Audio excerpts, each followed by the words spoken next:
Well, what you've been waiting up for, the wrap up to our user's guide to education. Viewers at home, you all send in your questions, and tonight our panel has answers. Our user's guide to paying for college tonight wraps up with advice from inside the industry and a student right in the process right now. Lauren Clark is a junior at Arizona State University and a campus correspondent for campusreform.org. Bob Massa is the Senior Vice President of Enrollment and Institutional Planning at Drew University, and Rob Franek, Princeton Review Senior Vice President and Publisher. Welcome all. We are so pleased to have you here. And listen, our viewers are just dying to hear answers to some of these questions. Rob, I'm going to start with you. Excellent. So one of the questions we had, what questions should high school seniors be asking themselves when they're comparing colleges? The first thing is don't just think about brand. You have to separate yourself from those things. Think about the schools that you applied to. You curated an awesome list. Those 8 of the 10 schools that accepted you, think about those by way of best fit rather than brand. That's academic fit, campus culture fit, and then the financial aid fit that we've been talking about. It's all about the money, my friend. Yep. Bob, now to you. Common question. You are the man. So if I want to go to Drew University, I have to get through you. What are some common questions that you might ask? Well, I think, first of all, an interviewer wants to really know about the student's character and personality. How do you tell in an interview? Well, one of the ways to do it is to talk about passion. What are you excited about? What really turns you on? What are your goals? Where do you see yourself 5 years from now? It's that kind of thing that admissions people really want to get at the bottom of what students are thinking. All right, Lauren, for you, my friend, out at ASU, what was the most stressful part of the college application process, and what would you have done differently? Right. So thank you so much for having me on. First of all, what really bothered me was I realized that the college getting into it at first was the easy part. What came hard was later sorting through all of the financials, especially when the wording can be very frustrating and confusing. When I got my financial aid packets and my college application, I realized that at first it seemed to have a grand total, and I thought that's what the school's offering me. But then reading into the paragraphs, you realize this all isn't a gift. Some of it is money you're eligible for work study, and the other is some even loans. So this is a process you have to use due diligence and check everything and recheck it again. Lauren, we're letting you into whatever school you're applying to. Yeah. Right? I'm so impressed with you. Wow.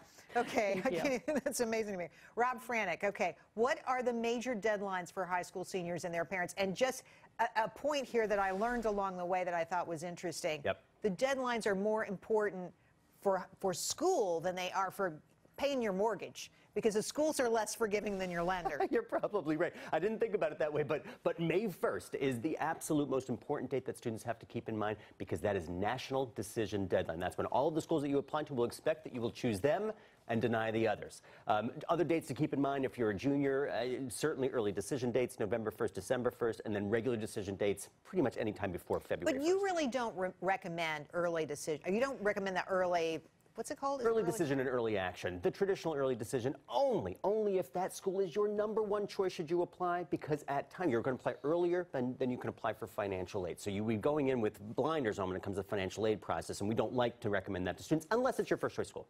It's harder to negotiate. It totally is. You're right. All right, Bob, to you. How can I tell one financial aid offer from another, and which college will be the best deal? Well, that's a really good question, because financial aid absolutely is based on cost. And if you don't look at the cost, you're going to be perhaps a little swayed by the total dollar amount of the financial aid. What I mean by that is if college A gives you $20,000 in aid, for example, and college B gives you $25,000 in aid, you're going to think college B is the best offer. But wait, if college B is $10,000 more than college A, then college A is the best offer. So you really have to look at the total price of attendance, compared that to the total aid, and also the makeup of the aid, as Lauren was suggesting, right. Loan versus grant.